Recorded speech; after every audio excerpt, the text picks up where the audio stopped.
আসসালামু আলাইকুম ভিউয়ার্স, আজ রান্না করে দেখাবো কচুরমুখী দিয়ে ইলিশ মাছের রেসিপি। তো রান্না করার জন্য আমি নিয়ে নিলাম কচুরমুখী, এটাতে একটু হলুদ লবণ মাখিয়ে দিলাম, সাথে কাঁচামরিচ রেখে দিয়েছি। তো মাখানোর একটাই কারণ যেন এই আঠালো ভাবটা কমে যায়। এখন আমি পেঁয়াজটাকে সুন্দর করে লাল করব। অবশ্যই তরকারির জন্য পেঁয়াজটাকে সুন্দর করে বাদামি কালার করে নেবেন, তারপরে হচ্ছে মশলা দিবেন।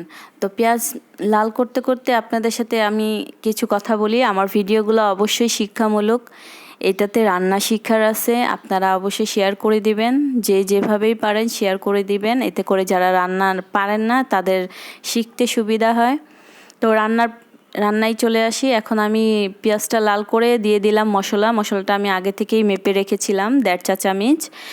আর ইলিশ মাছের তরকারিতে মশলা কম দিলেই ভালো, কারণ ইলিশ মাছের গ্রানটা যেন পাওয়া যায়, আর অতিরিক্ত মশলা দিলে ইলিশ মাছের গ্রানটা পাওয়া যায় না। তো আমি সুন্দর করে মশলা তেলে ভেজে তারপর দিয়ে দিলাম পানি দেওয়ার পরে দিয়ে দিব একে একে বাকি সব মশলাগুলো। আর ইলিশ মাছে অত মশলা না দিলেও চলে, আমি ইলিশ মাছে শুধু রসুন বাটা, জিরা বাটা আর পেঁয়াজ বাটা দিয়েছি, আপনারা চাইলেন শুধু রসুন বাটা আর জিরা বাটাটা দিতে পারেন।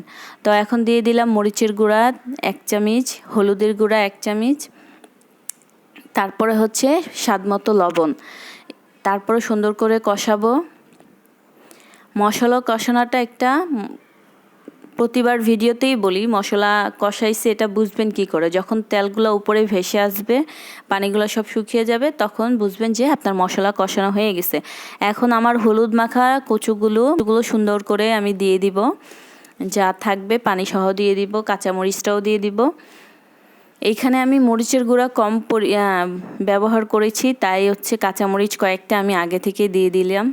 তারপর হচ্ছে এখন আমি মাছটা দিয়ে দিব, মাছ আর কচু একসাথেই কষাবো। আপনারা চাইলে আলাদা করে কষায় উঠায় রাখতে পারেন, আমি তো একসাথেই কষিয়ে নিচ্ছি যেহেতু আমার মাছের পরিমাণটা কম। তো আমার কষানোর সময় কোনো সমস্যা হয়নি, মাছটা ভেঙেও যায়নি, দেখেন কি সুন্দর আছে।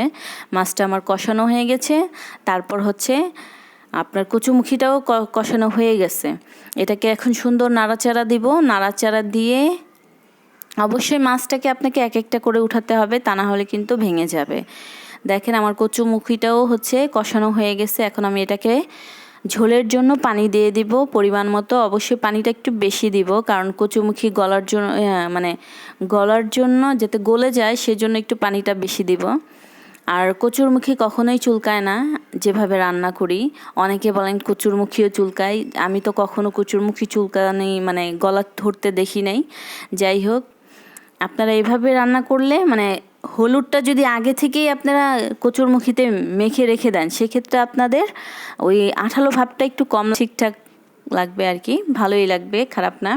তো আমার ঝোল দেখেন, তরকারির ঝোলটা খুব ঘন হয়ে গেছে। এখন মাছটা দিয়ে সুন্দর করে আমি ঢেকে দিব, ঢেকে তারপর হচ্ছে আপনারা চাইলে ধনেপাতা কুচি দিতেও পারেন, না পারেন। সবাই দেখেন কি সুন্দর হয়েছে মাছটা দেওয়ার পর, একেবারেই ঝোলটা ঘন হয়ে গেছে। সবাই এভাবে ট্রাই করবেন বাসায়। আল্লাহ হাফেজ।